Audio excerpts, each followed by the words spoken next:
Good afternoon, everyone. I'm Betty Ann Hedges, the Executive Director of Humanist Canada. Before we begin, I want to tell you a bit about what's coming up next in our programming schedule. On March 19th at 7 p.m., we are sharing our platform with the BC Humanist Association and the Centre for Inquiry Canada for a live discussion on the cost of religion in Canada. I'm expecting many shocking facts and lots of good dialogue. And on March 28th, we welcome Dr. Rita Devereux, Governor General Award winner, founder of Vision TV, and a true Renaissance woman.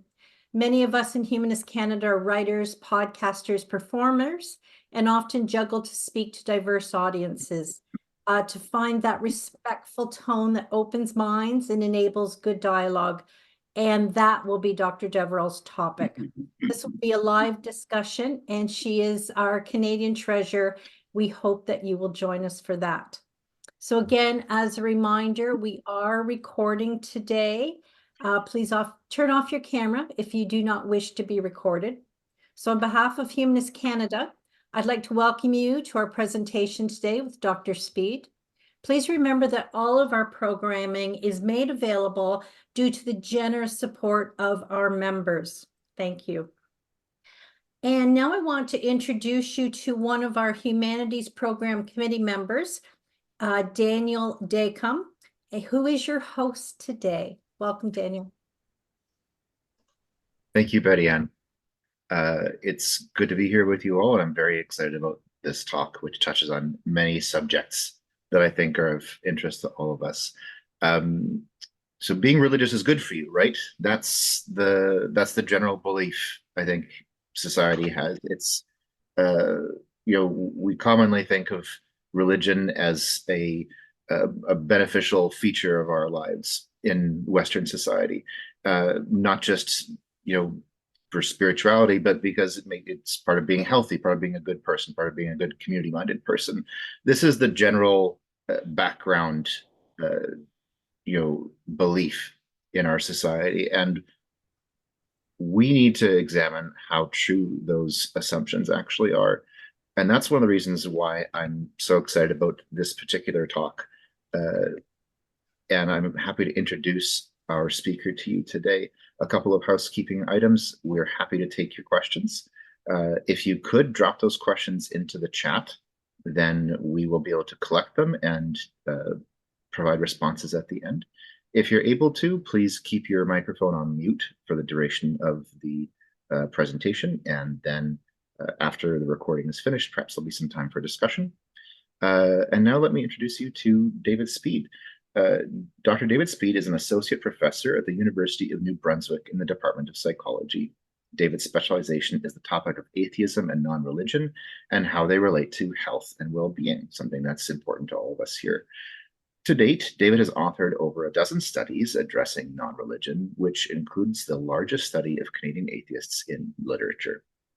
David is a co-editor of Secularism and Non-Religion, which is an academic journal dedicated to advancing knowledge of the secular. He teaches a variety of classes, including graduate statistics, research methods, and is the coordinator of the Masters of Applied Psychology Research and Evaluation program. When David isn't researching and teaching or groaning at the amount of admin work he must perform, he enjoys spending time with his wife and 3 children. Take it away, David. Thank you. All right, thank you so much. Can everyone hear me okay? I'm assuming you can. All right, so thank you so much for that introduction. And like it was said, my name is Dr. David Speed. Feel free to call me David. And today my talk is addressing non-religion and health. So in order to talk about non-religion and health, I have to talk a fair bit about religion and health. And this isn't because I'm really interested in, presenting both sides of the discussion. It's necessary for context. So when I discuss why these findings matter, it's necessary to understand how they're contrasting with the larger status quo literature. The second point is sometimes just because of the heterogeneity of the field, because of how large it is, I'm going to make some simplifying statements. The spirit of what's being said is true, but there is sometimes more nuance that has to be injected into it in a longer conversation. But if you have any questions, comments, or concerns, feel free to talk to me. I'm more than happy to discuss things at length. So to kick it off, let's go back in time about 40 years and around the 1980s. So up until this point, if you'd asked psychologists or social science researchers, how does religion connect with health? You probably would get some sort of statement suggesting that religion is unhealthy or that religion is going to be associated with this like immature emotional development. This is kind of a hangover from Freud and from psychoanalysis more broadly. This wasn't really seen as a field of like valid inquiry, and there wasn't really a lot of research on it up until this point. But around this time, some interested parties were finding that in some cases, shockingly to them, people who were religious were reporting better well-being or better health outcomes than people who were less religious. Now, this was kind of surprising because the prevailing wisdom at the time was that religion should be adversely impacting health, but this wasn't the case. So in a nutshell, this kind of kicks off the religion spirituality field, or RS. And to date, there are tens of thousands of studies published in it. There are journals devoted specifically to that topic. And there are many other journals that will accept articles addressing this as a field of serious inquiry. The gist of this very, very large kind of amorphous literature is that religion and spirituality is health promoting. So what I mean by that is going to church is good for you. We measure mortality, we measure subjective well-being, we measure satisfaction with life or depression. Going to church is healthy. Praying is healthy. So, prayer is good for you. It doesn't really, it helps anxiety or depression, or, if you have some sort of mental illness, prayer is good. Religiosity is healthy. So the more religious you are, or the greater degree of importance that you place on religion, the better it is for you. And then, we have the believing in God is healthy. So, the stronger your beliefs are with respect to your belief in God, the better it is for you. Now, broadly speaking, this is known as the belief as benefit effect. So this is going to, very nicely form the acronym BABE. So when I reference BABE in my talk, I'm just referencing this as a shorthand for the idea that religion is healthy. Okay, so BABE is just, whatever heterogeneous findings there are, it's encompassed under that umbrella term. So this is the status quo of the field, and let's take a little jump forward in time to around 2013. So in 2013, I was working on my PhD, and I realized as I was like going through it, I'd really have to think carefully about what my topic would be. All right. So research rarely happens in a vacuum. And this means that BABE research has real world implications. And what I mean by that is it's the case that if you're doing studies on something, or if you want to address something, people will want to harness that information, or otherwise will want to use your findings in some way, shape, or form in order to change things or to make suggestions on how things can improve. As a consequence of BABE, religion and spirituality have been introduced into therapy. It's been introduced into nursing. It's in conceptualizations of well-being. It's in the definition of wellness in some cases. And there are also public policies that use religious and spiritual frameworks in order to promote specific things. Now, if RS connects with health, charitably, you could say, well, there's a reason that you would want a discussion about the impacts of that. But if this is true, then we have to really think carefully about how RS is being connected with that broader health arena. So back in time to 2013. So I'm panicking because I don't have a PhD topic. So when you're in graduate school, you have to choose a topic that you're going to become an expert in. So my advisor was in the health field. And I, as a consequence, also had to do health research. Now, I was only doing a PhD because I was vaguely okay at school. I didn't want to get a real job. But I realized that I have to do something in order to get a PhD. And in 2013, I was 2 years into my program, and I was getting concerned at that point. So I had a moment where I had kind of just sat myself down and give myself a pep talk. And I basically said, okay, like you've got to pick something. It doesn't matter what, just get it done and over with so you can get out of school and get on with your life. My big kind of revelation paradigm shifting moment is when I asked the question, well, if I could study anything, what would I study? And with that kind of framing of that question, I realized that, hey, there's a really cool opportunity for me to actually research something that maybe I enjoy doing over this time. And I had a previous interest in religion. So I ran an atheism kiosk at my school at MUN. And I was kind of like, I read about religion all the time just as a point of interest. I read about secularism as well.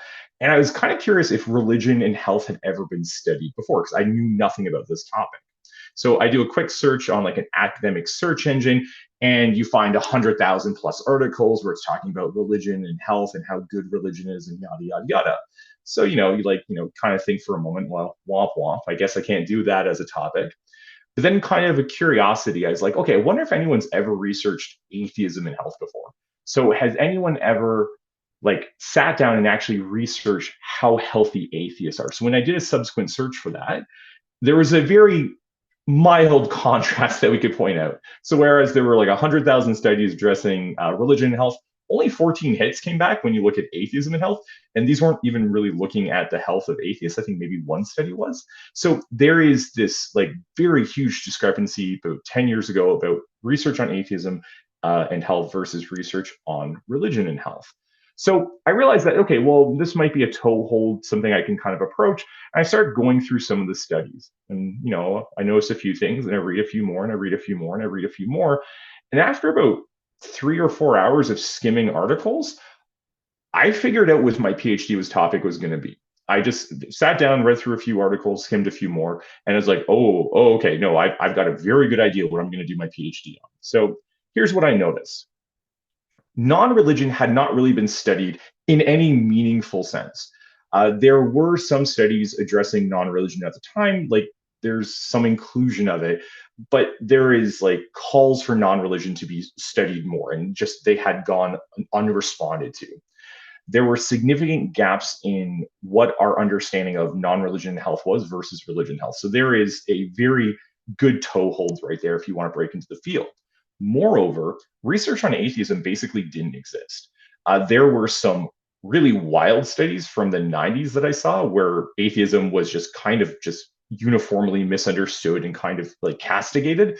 So this was also like an area ripe for research. What I noticed though when I was reading the papers is that there was an implicit assumption that the findings in these papers were true of everyone. So what they had is they had studies saying, okay, going to church is good, prayer is good, religiosity is good, belief in God is good. And they assumed that this was true of everyone. And my novel idea, like the crazy idea that I had that, I really had to dig down deep and like ask myself was, maybe non-religious people aren't really into this whole religion thing. Now, I know that sounds wild. I know that sounds like beyond the pale, unfathomable, really. But this was my question. Maybe people who aren't religious won't benefit from going to church or praying or, believing in God. Maybe that won't benefit them. So my PhD was a series of studies that investigated if the non-religious, the non-spiritual, and the non-believers benefited from going to church or prayer or religiosity. And before I tell you what the outcome of my study was, if you just want to kind of get into your mind about what you think the conclusion I drew was. Now, if you said they don't benefit, congratulations, they don't. There were very limited cases of anyone benefiting from these behaviors, but there were actually special cases where non-religious minorities reported worse health outcomes the higher levels of religious beliefs and behaviors they also reported. So this was, I swear, the easiest PhD anyone has ever gotten. Anyone I've ever talked about the results from, they predicted in advance what I was going to find. But the wild thing is nobody in the entire BABE field had ever actually tested whether or not the non-religious are going to benefit from this thing that apparently is universal. So I got my PhD in 2015, and since that point, I've been publishing in the BABE field. Now, over time, my knowledge of the field has obviously gotten better, or hopefully gotten better, and I've become more nuanced in my critiques of the BABE field. And I'm going to talk about those critiques first, and then we're going to launch more into some of the research that I've been doing. One of the major issues that I've already touched on is secular groups are largely ignored in the literature. Now, this has gotten better in the past 5-ish years, there is the advent of big data, which means that a lot more people are able to access larger samples of the non-religious. And but there hasn't really been like a concerted effort to move away from modeling religious people and non-religious people differently with respect to religious and spiritual behaviors. Now, as a follow-up point to this is when secular groups are actually included, there's a pretty inconsistent effort to delineate across them. So a lot of the literature will basically model atheists as if they are equivalent to agnostic, as if they're equivalent to spiritual but not religious, as if they're equivalent to the non-religious. And we know that sometimes this is true, sometimes it is, but we often find exceptions or trends where this just is not accurate. So there is an assumption of heterogeneity, like diversity within religion, but non-religion secularism is treated as just, oh, it's just this one thing that we don't have to distinguish across. And this is something the field is still pretty bad for. Relatedly, or not relatedly, but conceptually, the mechanism to explain BABE is not really there in a convincing sense, in my opinion. There's usually a greater interest in kind of cataloging relationships that have been found. So to put this in an analogous way, Isaac Newton, famous for quantifying and describing gravity, right? Imagine if Newton, instead of formulating like how gravitational attraction worked, simply listed all the items that fell. Like, oh, I was sitting under an apple tree, an apple fell, apple falls. Sitting by at my desk, I knocked my quill over, it fell to the ground. Quills also fall. The ink pot followed. Ink pots also fall. This isn't helpful. In order for science to move forward, in order for science to progress, it is necessary to describe why the observed phenomena is actually happening. And this basically doesn't really exist in BABE in any like convincing or systematic way.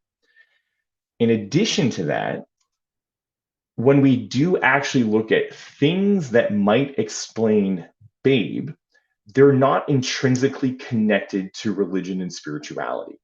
So what I mean by that is the benefit or the mechanism causing the benefit for going to church and getting better health, or praying in better health, or religiosity and better health, when they do try to actually drill into, well, why is this relationship happening? Why is it we're finding these salutary effects? Why is it that this religious group is doing better than this less religious group? The mechanisms being described are things that are secular, and the big one is social support. Now, in psychology and social sciences, it is an uncontroversial statement to suggest that people who are religious have better social support than people who are not religious. Social support is just basically the network of friends and colleagues and peers, or just reliable people around you. And they can provide informational support. They can help you out if your car breaks down. If you're having a bad day, you can go grab a beer with them and chat with it, and you can feel better. Social support is broadly beneficial. It is associated with RS, but social support isn't intrinsically related to religion and spirituality. So the mechanism driving BABE isn't special to RS. It's just something that we understand really well in a secular context. And just to kind of draw another analogy, I play chess. I am terrible at chess, but I play chess. If I was a member of a chess club and we met on a regular basis, and it was found that people who go to chess club all the time are reporting, better happiness, better satisfaction with life, they're getting some other benefits as well, would the conclusion drawn be that chess is health promoting, or chess is associated with social support and social support is like health promoting? So in my opinion, the latter explanation is more precise, because any number of activities can positively influence or positively promote social support. And this is a different criticism of the field. In addition to that issue, another issue is that there are intrinsic correlations between some religious and spiritual behaviors and health outcomes. And the one that's really, really prominent with this is religious attendance. So just to kind of set it up for you conceptually, what often is happening is there is some health outcome. It doesn't really matter what it is. And one of the more consistent predictors of health outcomes in the literature is religious attendance. So how often you go to church, how often you go to synagogue or mosque or whatever. And over again, they're finding, some modest correlation, some weak correlation between religious attendance and the health outcome, which is, it's there. But let's think about this very carefully. In order to go to a religious institution on a regular basis, you have to be well enough to go to a religious institution on a regular basis. This is something that is necessary in order to do that. Okay, so you have to be able to get up, you have to be able to get dressed, you have to be able to, travel to the religious institution, you have to be able to sit in the pew, or you're able to go through like kneeling. And then you have to be able to like do that for a couple hours and then come home and do that week after week after week. There are no people who are bedridden who are going to church on a weekly basis. However, if you're measuring religious attendance and some health outcome, what you're doing is you've artificially captured or eliminated people who are not able to partake in physical activities. So it would be kind of remarkable if you have a proxy for physical wellness, religious attendance, and it's not correlated with any health outcomes. So this is something that the literature really doesn't strongly address either, that one of its stronger champions for a babe relationship is intrinsically linked to those health outcomes. And finally, the area that I've focused more of my research on lately is that BABE routinely fails to triangulate its findings. And this is kind of something that I've been looking into in the past 3 or 4 years. So a little more time we're going to devote to triangulation. So I'm going to give you a hypothetical, a true hypothetical, but a hypothetical. We know from oodles of research that exercise is routinely connected with better health. We know that. So we know that if you're running, if you're going to the gym, you're doing some sort of physical activity, it is good for you. Okay, so let's start with the premise. Exercise is routinely connected with better health. Exercise is healthy, okay? If I were to say to you, who's healthier?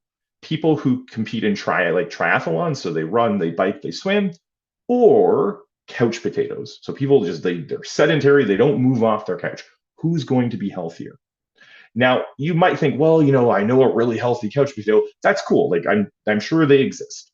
But on average, who's going to be healthier? Triathletes or couch potatoes? It's obviously going to be triathletes, because if we're working with the underlying logic that exercise promotes health, then super duper active people should be healthier than super duper not active people. Let's apply the same logic. RS is routinely connected with better health. Who's healthier? Atheists who are not religious, or generally not religious, or religious people, okay, or the highly religious even. Who's going to be healthier? Now, you might balk at the idea of well, I'm not going to say atheists are unhealthy. No, that's cool. But if we're going to follow the logic of BABE, where religion is healthy, we would reasonably expect that atheists would report worse health, right? That's consistent with that narrative. But the cool thing is this doesn't emerge. But any reasonable reading of BABE implies the super duper not religious are going to be worse off than the super duper religious. And when we do find differences, they're not always consistently against non-believers. Sometimes atheists report better health outcomes, and this isn't something that's really tackled by the literature. A lot of the times, though, that there are no differences, and these are called null findings. Basically, the estimate for atheists and the estimate for non-atheists are basically the same. So it's all well and good that RS positively predicts health, and we've got about 20 asterisks that we've thrown in there, but it's really weird that non-religion doesn't correspond with that unhealthiness, those worse health outcomes. In fact, it's really suspicious that this doesn't happen. And this is why we're talking about triangulation. Triangulation is where you get two independent sets of findings that should theoretically intersect. If we have religion is healthy as a dominant paradigm, fine. Non-religion should be less healthy, but we don't see that.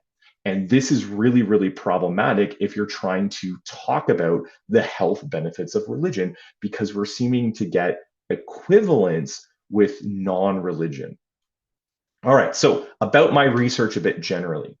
I am honestly a very lazy individual. I will work so hard to avoid as much work as I can. So in order to be productive in research that I really like doing, and also to like kind of satiate my need for laziness, I've worked out a really good system of being very productive but being very lazy. So I use pre-existing data from Statistics Canada and similar types of organizations. So StatsCan will collect data every other year on like a variety of topics. And most of the time, researchers are able to use those findings or able to harness those findings and do whatever research they want on. So they've got these giant data sets, and if you ask very nicely and sign a few forms and jump through a few hoops, you can get access to those data, and it is amazing. One of the really cool thing about StatCan data is that they have information about self-identified atheists and self-identified agnostics. And this is really cool. They also have information on self-identified humanists. And this is a total game changer in terms of research because, as I mentioned previously, there's really an underwhelming study of non-religions still. And this is something that access to StatCan datasets can really ameliorate. So when you have 20,000 respondents, it doesn't really matter that atheists or self-identified atheists only make up about 3 or 4% of the Canadian population, because you're still talking about hundreds of atheists you have a sample from. For my research, I use this type of analytical technique called regression. And if you don't know or have never heard of that, that's okay. I can explain the concept very easily. It's about prediction. Regression is taking a data set and sticking into a math machine, and then it's going to predict stuff for you. So for example, what is the mental wellness of a respondent if they say they are an atheist? And what's the mental wellness of a respondent if they say that they are a Christian? And basically what a good chunk of my research does is just compares the two estimates to see if they're equivalent. And that's really all you have to know in order to understand basically all of my research. So over the past, do mental math here, 10 years or so, I've had kind of changing things that I research in terms of secularism and non-religion. One of the major things that I say, the first thing I really got into was looking at the question of, do non-religious individuals report benefits from religious attendance, prayer, and religiosity? Now, if you're saying, you mentioned this already, you're right, this was my dissertation topic. And I actually expanded on my research after getting my PhD. So just to kind of give you, the lay of the land here, on the upper left-hand side, that's a QR code that will link you to this study. And the title is actually the first half of the actual name of the paper. I do this really either annoying thing or fun thing where I have some jokey title and then some serious title for all of my babe papers. So anything I've talked to, or any study I'm going to present to you today, I've emailed it to Betty Ann. If you want access to it, feel free. If you are interested in research that I've done and you want a copy of studies, please do not hesitate to ask me. I would absolutely love to do that, or love to talk about my research with you. So Ken Fowler was my PhD advisor. And he and I explored if non-believers, like atheists, reported the same relationship between attendance predicting self-rated health, prayer predicting self-rated health, and religiosity predicting self-rated health. And we used data from around 3,200 Americans. And in this sample of 3,200 Americans, there were 108 people we were able to identify as atheists. Now, there's a bit of like wishy-washiness to whether or not they would identify as atheists, but they indicated that they didn't believe in God, so we're calling them atheists for the study. So usually we would expect to find that higher levels of religious beliefs and behaviors are better or are associated with higher levels of well-being. The well-being outcome we're looking at is subjective wellness. Basically, how well do you feel? And this is pretty normative for the field for what type of health outcomes they're looking at. Now, we found that, interestingly, when atheists were indicating that religion was more important to them, but despite not believing in God, they reported worse health outcomes than atheists who didn't report that at all. In other words, there's not really a theoretical reason why atheists would benefit from taking religion very importantly or seeing religion as a very important aspect of their life. And there isn't really like a similar reason for any religious or spiritual belief and behavior. Importantly, too, when we were comparing atheists and non-atheists together at kind of like their norms for how religious they are, super duper not religious atheists were as healthy as super duper religious theists. And this is really important because a lot of the time, the literature didn't actually try to investigate if non-religious individuals were different from religious individuals, right? So, in a similar vein, Ken Fowler and I again explored if the non religious reported the same relationship between going to church and satisfaction with their life as the religious did. So, the idea again is okay, so religious attendance should positively predict health. Does it make sense to draw one line to describe that relationship? Or can we split it into two separate lines such that we have a line representing Christians and a line representing, not Christians, the non religious? This time we looked at 3,600 Canadians, and our data set included a sample size of about 20% of those people were non-religious. They were nuns. We found that, interestingly, people who were reporting that they were not religious actually reported worse satisfaction with life when they're indicating that they're going to church. In other words, if you stick a bunch of nuns in the pew, like not the Catholic nuns, but nuns in the pew, they're worse off for it, apparently, than if you had just left them at home. This is really important because it illustrates that, shockingly, religious identity is a thing that will predict whether or not religious beliefs and behaviors are going to have this positive health promoting effect. So we can see that the benefits of religious attendance aren't universal, they're selective. They're benefiting people who are religiously affiliated. Later on, when we're comparing their health outcomes, just non-religious versus Christians in this case, we again found that, hey, they report the same relationship. In other words, nuns and Christians are reporting very similar levels of satisfaction with life once you start adjusting for different estimates for religious beliefs and behaviors. So again, there's a lack of evidence that the non-religious are worse off than the religious. So I worked on this type of research theme for the first few years of post-PhD. And then I got into a second type of research theme. And my question was a bit more abstract in this case. It was, does controlling for covariance, particularly mechanisms that are responsible for the RS relationship, does that reduce the relationship between religion, spirituality, and health outcomes? So I realize this is kind of, if you haven't done a lot of research or you're not really sure what that means, I've diagrammed it for you very cleverly. So the research looks like this. There is a health benefit between religion and spirituality, and they promote whatever wellness outcome you're looking at. But we know from the criticism slide that the things that will explain this relationship, they're often just secular things that have been kind of dressed up to look like they're connected with religion and spirituality. So we would expect that if we stuck an explanatory variable in the model, one of two things would be expected to happen. The first is that maybe nothing really happens to that initial relationship. It might shift slightly, but there's not really anything driving it. And if that were to happen, it would suggest that this variable we've added to the model, it's not responsible for the relationship between religion and spirituality and health, right? It's robust to it. It doesn't really affect it. But if we add an explanatory variable and that relationship, when we measure it again, shrinks down, this means that the relationship that we were observing between religion, spirituality, and that health outcome is a product of this other variable.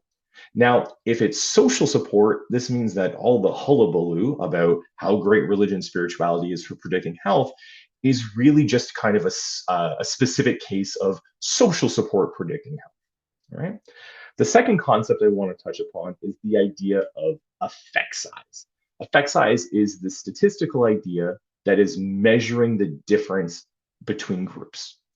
Now, this is really easy to analogize. Imagine, if you would for a moment, that you bought a scratch ticket, all right? So a lottery scratch ticket, and you won $2 on that scratch ticket. You could truthfully go around and tell the world you are a lottery winner. That would be accurate, and it would be technically true that you are a lottery winner.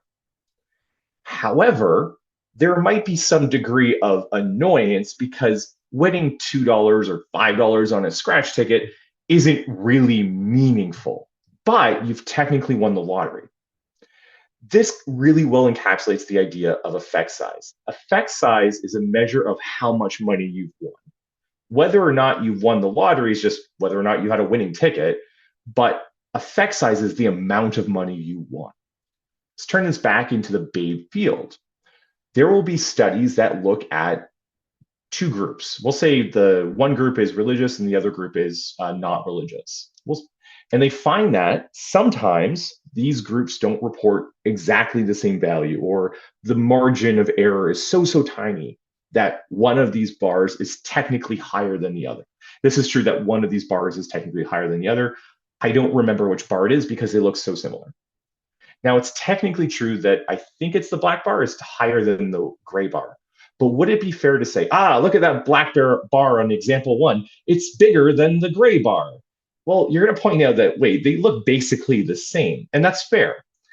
A lot of research into Babe, when they are finding significant differences, like there's a statistical difference between two values, this is what the effect size looks like. They look basically the same.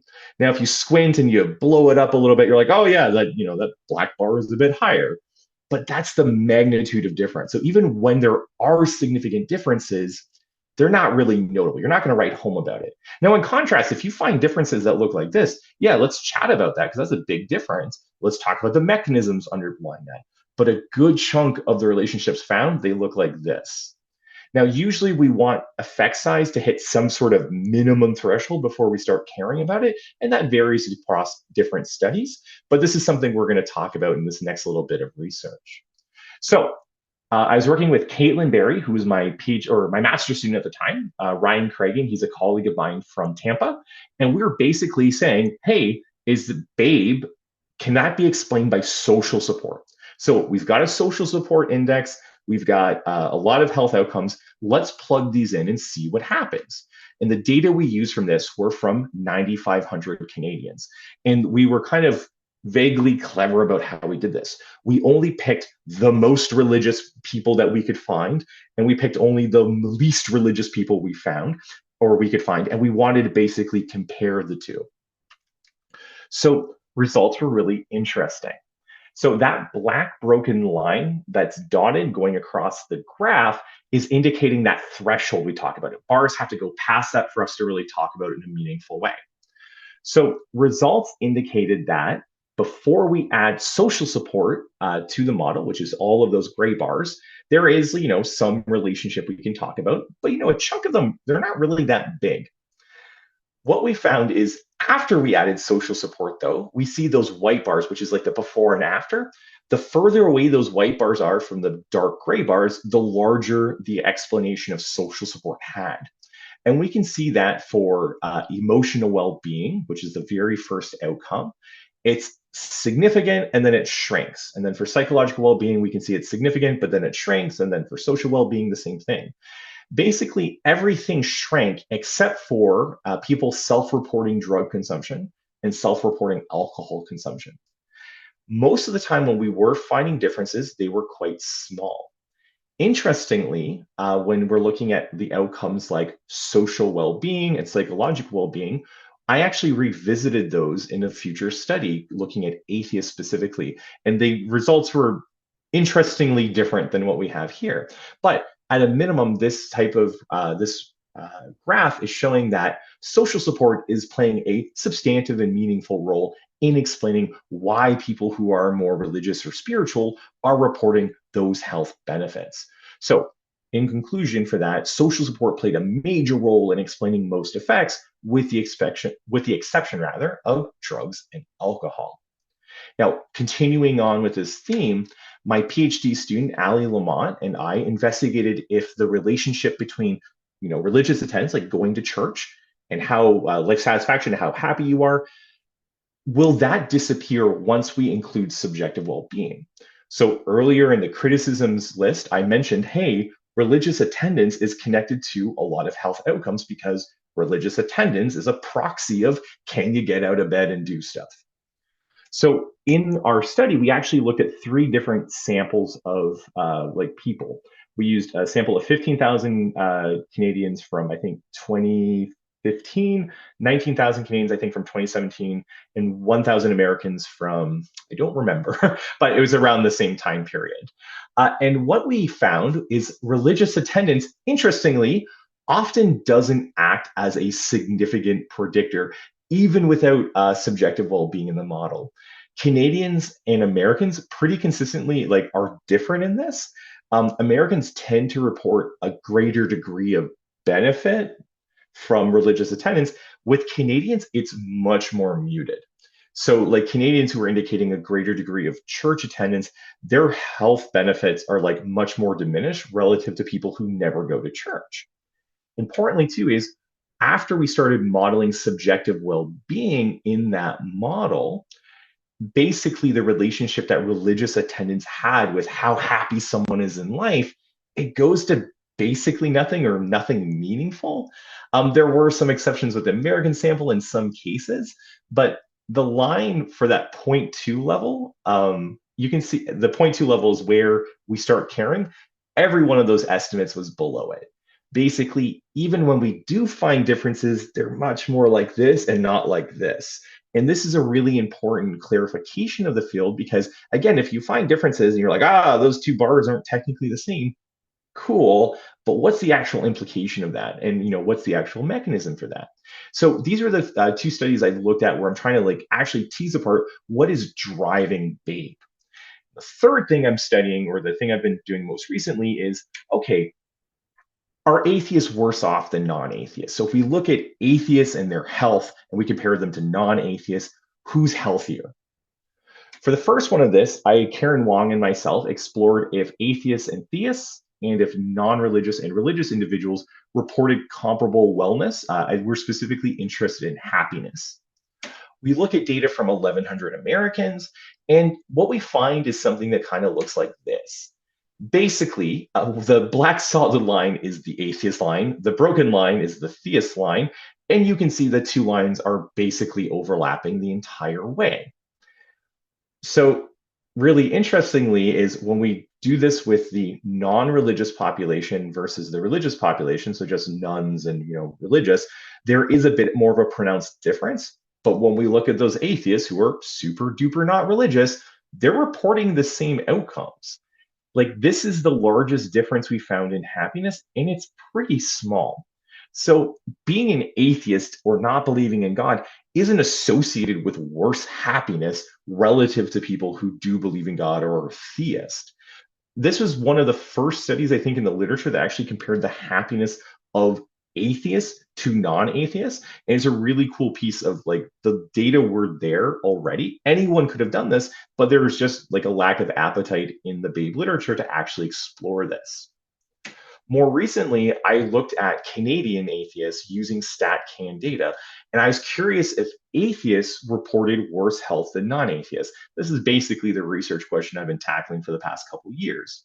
I looked at 8,000 Canadians, and at the time, this was the largest sample of atheists included in it. There was maybe 100 or 110. And this was one of the largest samples of atheists in the literature up until that point. So the results indicated that even when we're only able to control for very basic covariates, we're able to actually find very little difference between atheists and non-atheists with respect to subjective wellness. So more specifically, when we're looking at the groups, the atheist bar is in gray, everyone else is in white, we can see that those estimates are pretty similar. We can see that Anglicans differ slightly, Christians differ slightly, and Protestants differ slightly, but there's generally a large degree of parity. Also, we're not controlling for anything more advanced than like sex, age, marital status, and region. So there's a lot of other things that are likely responsible for the relationship other than religious affiliation, but we're not able to control for it. But even without controlling for it, the differences are really small. When we look at emotional well-being, the bars look pretty much the same. Again, there's slight differences for Christians, Protestants, and Catholics, but the differences are really tiny.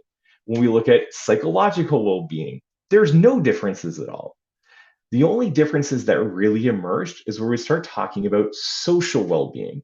And social well-being is where we see these jump in bar size.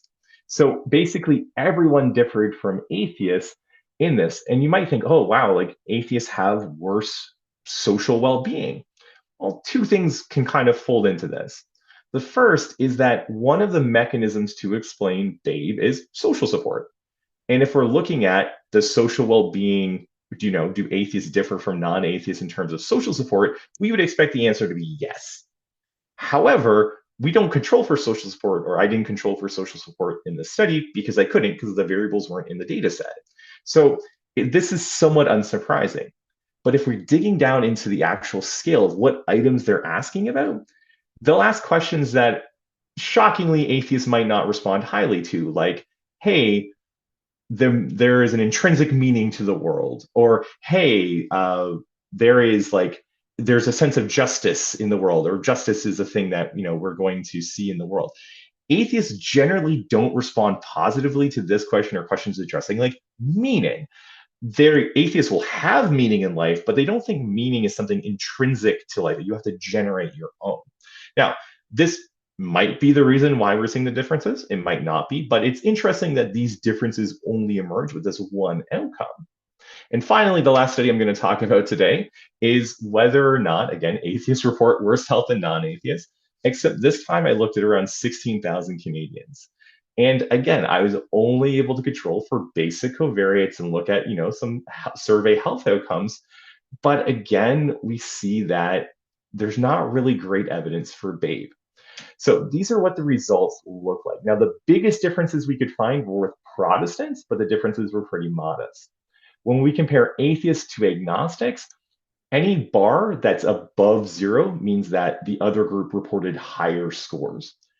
The first outcome, though, is stress. This means that agnostics reported higher stress than atheists. Now, the difference wasn't significant and the effect size was small, but agnostics appear to be a little bit worse off than atheists.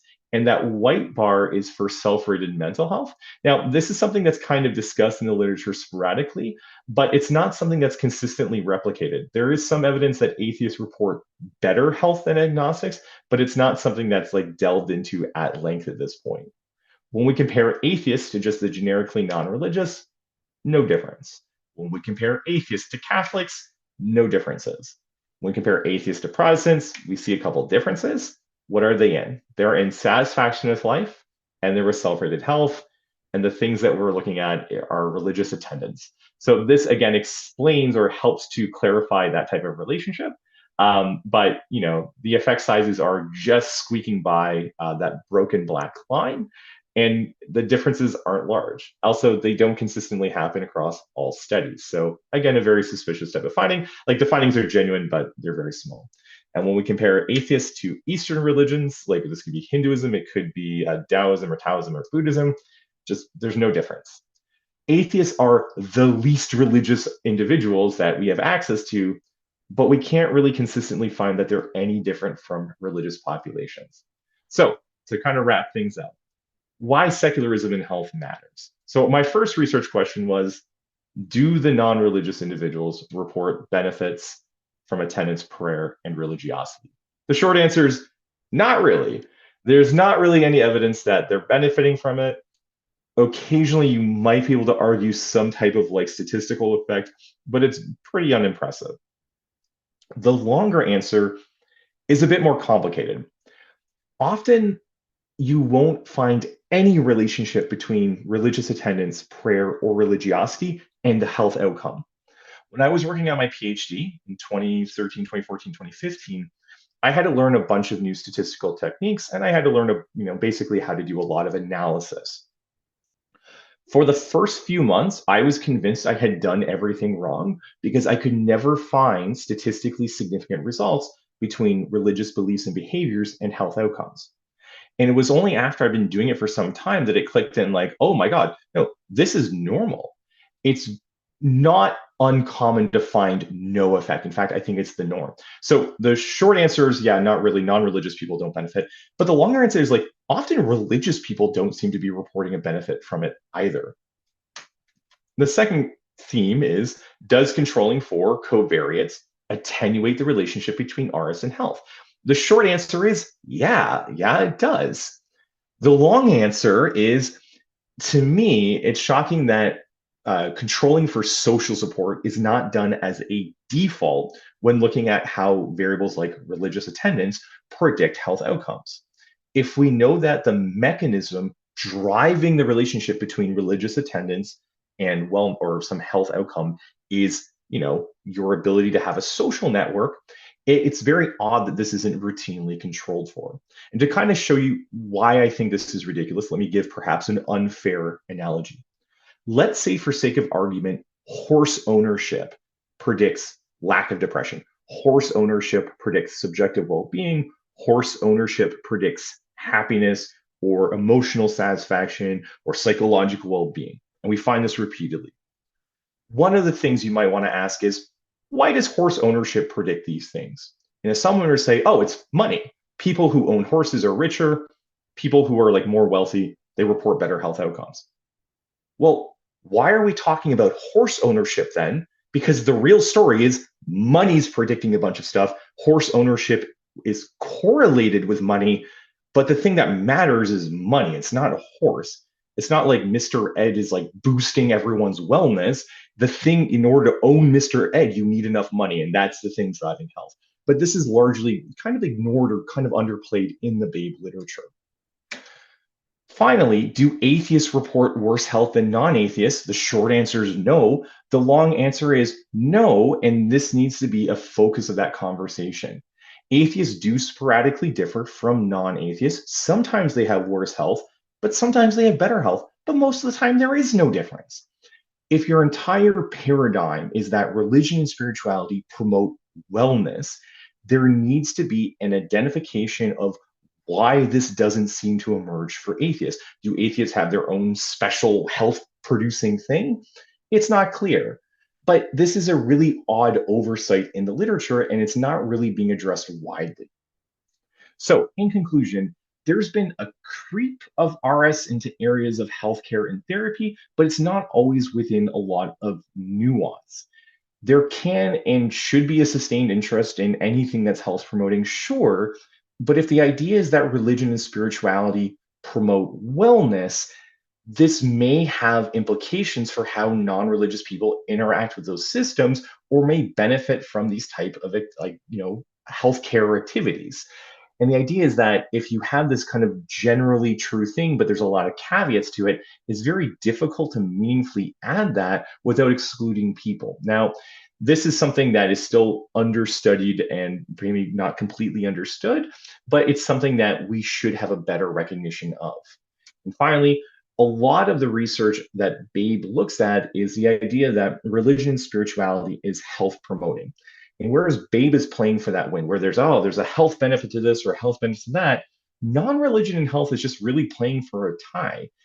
I don't think anyone thinks that atheists are intrinsically healthier than non-atheists, that the non-religious are intrinsically that non-religious people are more healthy than religious people. I just don't think there's any difference. Why would those things intrinsically relate to well-being? But this is a much more difficult narrative to sell because we're not talking about how two groups differ. We're talking about how two groups are basically the same with respect to this outcome. Anyway, thanks so much for having me. Thanks to Humanists Canada, Betty Ann Hedges, and Daniel Dacombe. They were wonderful, and I'm more than happy to answer any questions, comments, or concerns. Thank you, David. I hope everybody else enjoyed that as much as I did. Being a bit of a research nerd myself, I appreciated a couple of things right off the bat. First, thank you for taking the time to explain effect size. It seems to be the thing that never shows up in news articles when scientific findings are discussed. And if it does show up, it's usually explained badly. So thank you for that. I mean, And I don't know if it was explained well in this case, but thank you. well, I liked it. And the second was thank you for making your research immediately available. There is Yeah, a bit of a paywall sometimes when you're trying to get at research results. absolutely. To kind of misquote Mark Twain, a lie can make its way halfway around the world, while the truth is behind a peer review paywall. So, thank you for that. Uh, I want to draw people's attention to the chat where they can start adding questions now. Or you can put up your hand. I think if we're going to be doing, Betty Ann, if we're doing an open discussion, I'm not sure if the recording is going to continue. I'll let you kind of take care of that end. Yeah, we'll let it go for a little bit. You can use the chat if you don't wish your name to be in the recording. Sounds good. We're going to start with Spencer Lucas. Spencer, go ahead. Thanks, David. That was a great talk. I'm glad you liked it. Yeah, no, it was really good. And I guess a couple of things. One is, I think it's such an established assumption that religious people have better health outcomes and are less depressed, et cetera, that, in fact, I hear that mostly from my fellow atheists. And it's so accepted. What a lot of my fellow atheists have done over the decades is sort of torn themselves into mental gymnastics to try to explain the effect that apparently doesn't exist in the first place. So this is something where if like there again, I am the vanguard of a very small minority of researchers who are basically like, no. There's maybe 5, 10 other people like me. But there's a massive field where they repeatedly say this or promote this idea, and that's cool. But I think it's kind of part of this is about research literacy. I don't know anything about your friends, and I'm not throwing shade at your friends, but a lot of the times, like you'll see stuff in the news articles where it's like, teach your kids to believe in God because they're healthier. And this was, I think, I don't know which New York Times, Wall Street Journal, something like that, like some big publication from it. If I got it wrong, please don't sue me. But there was this thing like, that you should teach your kids about God because of this. And my colleague read it and his jaw dropped, and he sent it to me and my jaw dropped. And then we're like hammering on our computers, like, this is like, let me explain in detail why everything you just said is wrong. And they didn't end up publishing it. So that was very annoying. And we were mostly polite in it. The idea though was that this is like a thing that I think people can grab onto, like, oh, there's a benefit to religion, and it's very obvious that there's less depression. Okay, well, tell me about how you sampled those people. Tell me what the comparator group was. Tell me about your how you measured depression. And what we're finding, and what I find a lot, is that the differences between atheists and non-atheists, like I said, like sometimes stuff pops out, but most of the times there's no difference. And like one of the things that I find kind of as like a seductive reason for this is that part of it is about like worldview coherency. There's not a ton of research to like really that's delved into this, but I think that if you look at atheists and something bad happens, they're like, bad things happen and that sucks, and we need to work hard together to overcome bad things. Bad things happen to religious individuals. They're like, this bad thing happened for a reason because only good things will ever happen to me. I just don't understand the good benefit of that. If that's your kind of mindset, I wouldn't find it shocking that there is a health advantage in that regard in that specific case. But all that is like, oh yeah, only ever good things happen to me. Well, if that's your mindset, like, sure, but that doesn't mean anything substantive, in my opinion. Does that make sense? Yeah, but again, the accepted truth was that there's a protective factor, and I did hear sort of fellow atheists say, well, it's group cohesion and stuff like that, and which makes sense to a degree, right? Because I mean, if you're home, well, we know from the pandemic, right? If you're home alone, Yeah, there can be suffering, but if you have resources and support networks and social connections, you generally do better.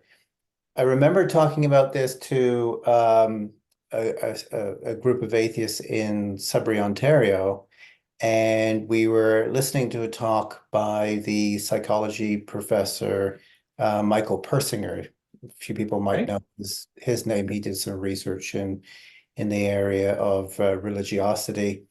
And again, he didn't push back on the idea that religious people are no more depressed, less or more depressed than atheist people. He attempted to come up with an explanation off the top of his head, and he goes, "Well, we're a minority, and minorities suffer, and so therefore it makes sense that minorities would suffer depression at greater rates." Like this is true, and there's actually there's something called minority stress theory, like MST, to explain for this. This is kind of difficult to measure with atheism because atheism is like an invisible minority. Like it's different from like a racial minority, whereas like someone you can visibly discern minority status. Anybody could be an atheist, and whether or not they identify could be predicted by like a number of things, like their willingness to like be outed, whether or not there's a social support network. There is some truth to that. I don't know whether or not that's the thing driving the difference, but there doesn't seem to be a big difference. So I guess like if there was a big difference, that would be perhaps a potential mechanism, but like there doesn't really seem to be a big difference between atheists and non-atheists. And I think that just the dialogue around like, oh, religion's healthy.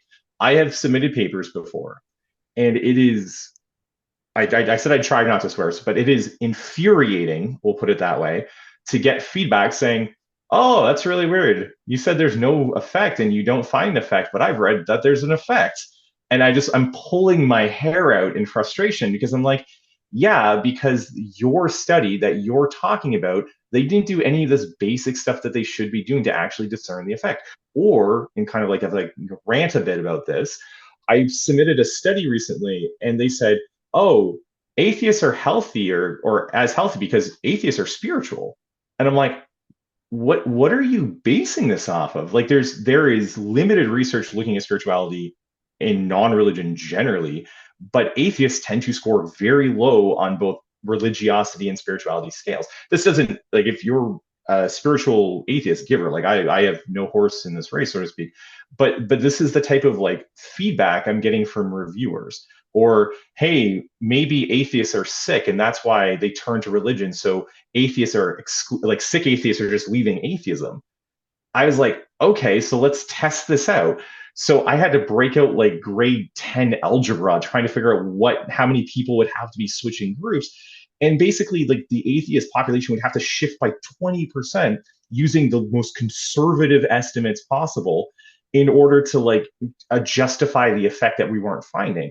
But this is just normative now, where I'm just like, I roll my eyes so hard I disconnect my like optic nerve, and then I just kind of start typing a response because this is very normal. Like, I heard it was healthy, so it's really weird you're not finding this. Well, go check out these 30 studies that other people are doing too, and they're saying the same thing. But yeah, sorry. Anyway, that was the end of my rant for now. Thank you so much. Joyce is up next, then Loretta's on deck, and I actually have, looks like a couple of questions in the chat sent to me directly. So Joyce, please go ahead. Hi, thanks a lot, and thanks for the talk, David. It was very interesting in your research. I was just curious when you were talking like early on about looking at atheists who religion is important to them. They go to church, they pray. I'm thinking, what? So I'm just wondering, where did you get that data? It must be a fairly small group. Are you talking about Canadians? And also maybe this is talking about it's showing cognitive dissonance, or maybe pressure from family, you're having to hide that you're not religious, or what is going on there? And is that really meaningful for what your research is? Yeah, this is a really cool question. And it's really annoying. Because when I was doing my PhD, I was like, okay, well, obviously nobody who's atheist is going to church. No, I was wrong. There's a lot of diversity in religious beliefs and behaviors, even across people who self-identify as like non-religious. And just like I'm working on a study right now with my graduate student, Sanford Yang, and we're looking at resiliency. And the way we've done our predictor building is we have every single possible religious affiliation over all possible levels of religious importance, which is like not very important, or not at all important, not very important, somewhat important, and then important. Basically, we built this big grid and we picked out only groups that had a certain number of minimum respondents so we could do analyses. The non-religious group had members across every single level of religiosity. So the nuns, I said, like, you had the largest proportion was like, religion's not at all important to me. A smaller proportion saying religion is not very important, religion's somewhat important, and then religion's very important. So that's Canadian data, but you see similar types of patterns in non-religious samples too in America. And basically, one of the explanatory mechanisms for it is that people may not really identify as being part of a religious faith or tradition, but they're still religions deeply important to them. So I have, just as an example, I have family members who say like, oh, I'm not religious. I have a relationship sort of thing, yada, yada, yada. And I'm not sure, they might identify like as not religiously affiliated, but then like they're behaviorally indistinguishable from other people who are going to church regularly and like praying regularly and like high religiosity. So from a measurement standpoint, it is super frustrating because you have to account for it, you have to discuss it. They're not a lot, but there's enough. And also sometimes too, people will temporarily disaffiliate and then move on to something else, but still retain those beliefs and behaviors. And this is why I mentioned it's really important to actually disaggregate non-religious people, because atheists, when people are like, I'm an atheist, that usually sticks. Like that sticks more consistently than someone's like, oh yeah, I'm just not religious. That's more malleable from what I can tell. But the problem with the literature is like everyone who's non-religious is together, which means like the super duper hardcore, not going to church ever because I don't believe in God people, they're analytically equivalent to the people who are like, well, I go to church all the time, but I don't really want to be affiliated with, like, those people are sometimes getting grouped together, which is like bad to use the technical word. But it's something that's like, it's something that is a perennial issue. They're not a lot in numbers, but they're enough that you have to look at them in some way, shape, or form. Thank you. Yeah, thank you for the question. Thank you, David. We'll go to Loretta, and then I'll read the questions from the chat that have been sent directly. Go ahead, Loretta. Thanks. Hi, David. Can you hear me okay? Hi. Yeah. Yeah, I can hear you perfectly. Yeah, thank you for your presentation this afternoon. I'm not into stats, but I did find it quite interesting. So my question is, when it comes to healthcare and providing healthcare to the wider population and non-religious hospitals. So you have a lot of hospitals that are religious, like the Sisters of St. Joseph. I'm in Hamilton here, and this whole area has quite a few of their hospitals. But when you get to publicly funded secular hospitals, whatever words you want to use, Sure. Should they still be funding chaplains?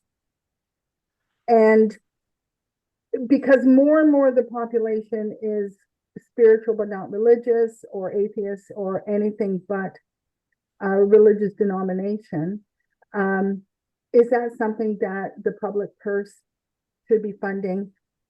Is that starting to dwindle, that amount of funding? I think maybe it is. And what else can we offer for people who are spiritual but not religious, or atheist, or if anything at all? So I'm just thinking about, there was a whole movement back in the maybe 70s or 60s, training chaplains for prison work and hospitals, etc. Me being one of them in a previous life. Yeah, I'm just wondering about public policy and how your findings could possibly affect that. So there's a lot to unpack there.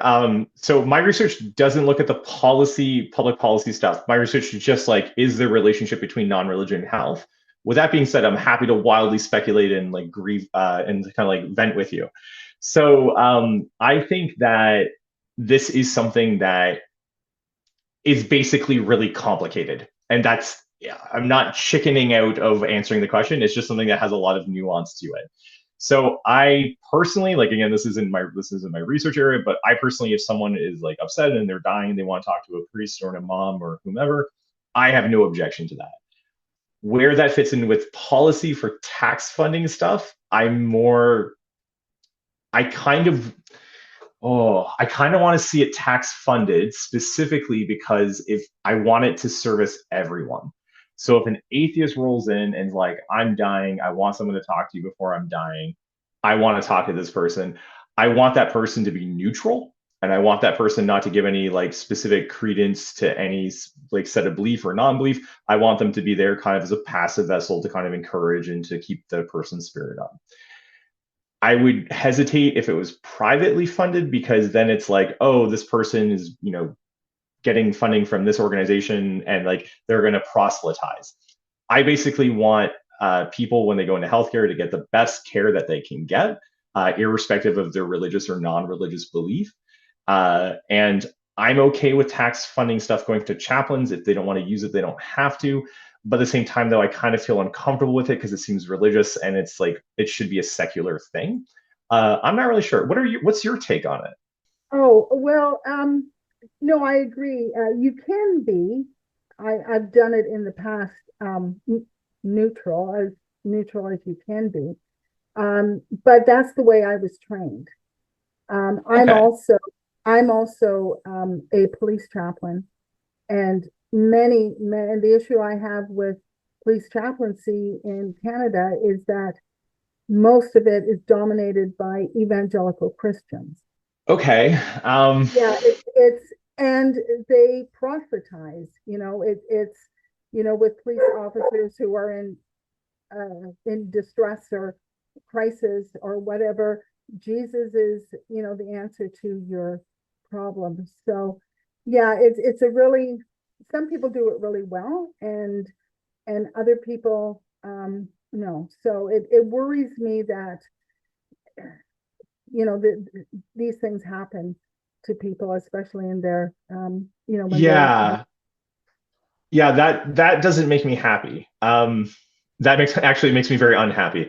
I think that I kind of like the policy of neutrality, and that's what I think my perspective is like predicated on. If there is an equal delivery of the same service to everyone, irrespective of their religious or non-religious belief, and that service is itself like neutral or like accommodates what the person wants to talk about, I don't really have an issue with it. But I don't want to fund proselytes for people who are in distress. If they want to seek that out independently, that's their prerogative. But I would be, and again, this isn't my research, so I'm just saying this is like as an individual, I would be reluctant to want to fund that, or I'd be very annoyed if that were funded with taxpayer money. Thank you for the question response, David. I think we've just got time to touch on the question from the chat when we're about to wrap up here. So I'm going to go to the question in the chat. This one was asked anonymously. So David, the question goes like this. I'm curious if any of the Babe literature looked at it from the angle of gender, as a lot of main religions foster traditional gender roles that may affect women's health specifically. Sort of the wrap up to that question is, with your research on atheists' health, have you been looking at it from a gender perspective? And if so, any notable points? And I feel like the alternate final question is, and are you going to do this next? So this is a really cool question. I've got an interest in this because depending on what non-religion branch you're looking at, men tend to be somewhat overrepresented in non-religion than women. It would be curious to look at the health disparities by by religious affiliation and by sex. You can do something called moderation as an analytic approach to test that. One of the challenges of doing that, though, when you're working with big data, is that sometimes you get really, really tiny groups as a result. Because if you've got a group of 40 people and 75% are male, you're getting 30 men and 10 women, which isn't really or 10 females rather, you're getting, that's not really something you could do analysis on. With that being said, I don't think many people have done this. And this is something I would very happily do because, again, I'm super lazy and I can use pre-existing data set to kind of build my own research questions. But I know that women tend to be less likely to disaffiliate because there's a social aspect to it. There's also like expectations put on them with how to raise children. And there's still like gender inequality with respect to that. I don't know of any specific atheist literature. I think there might be one or two studies like that are like vaguely floating in my mind at the moment, but nothing that particularly stands out. Like because atheism's not really heavily studied, atheism by sex is as a consequence not heavily studied either. I think that was a great response, David, and obviously something that's of much interest for future directions for research. This promises to be a really interesting field for the next couple of decades, especially as we know in Canada, we went from something like 17% non-religious in 2001 to what was 36.5%, I think, in 2021. And I'm very curious to see where some of that goes. Just to wrap up, as I'm passing it on back to Betty Ann, a couple of quick notes. David, thank you again for providing access to your studies and to your research. Really beneficial for everybody involved, and so frequently something that doesn't get to happen. People just don't get to see. I thought your commentary about social connection and community being such a strong confounding variable is something that really has to get discussed. And as a very short personal example, when I moved, when I was still going to church, I couldn't even use all the help I had and the food and everybody showing up to help move and everything. And when I went through a similar situation after deconverting, couldn't get anybody to show up. There was nobody. There was no community anymore, even though there were people who still knew. So I think that's very interesting, and certainly might add to some of those conversations about stress. Also, another piece that came up of interest, people who are having to use their religion to explain the problem of evil in the world could help them reduce stress, could also possibly in some cases increase their stress. They're needing to justify or make excuses for why this stuff keeps happening. So much interesting stuff to dig into. Yeah, right? there's just like, tie into other research I'm doing right now because I focus more on like, anyway, I've done other research besides the stuff I've talked about today. One of the studies I'm working on right now, though, about resiliency is that religious people outscore atheists on determinants of resiliency. So they have higher social support, they have more positive outlook, they have, my life has a plan sort of thing. But when you look at to questions like, can you move past things when bad things happen? Do you bounce back from bad things? There's no difference between atheists and non-atheists. So like non-religious people are like, or atheists score worse for the determinants of resilience, but not on whether or not resilience actually happens. And one of the things we talk about in the discussion, like this is still in draft form, it hasn't been submitted for publication, is that it might be the case if bad things happen to an atheist, they're like, okay, bad things happen. But it may bother a religious person who believes that, they're being punished, like, what have I done to deserve this? That might make them have a more difficult time accepting and moving past that. But, that's just speculative on our part. We just, the findings were really interesting. Yeah. I hope you include some references to the book of Job in that paper.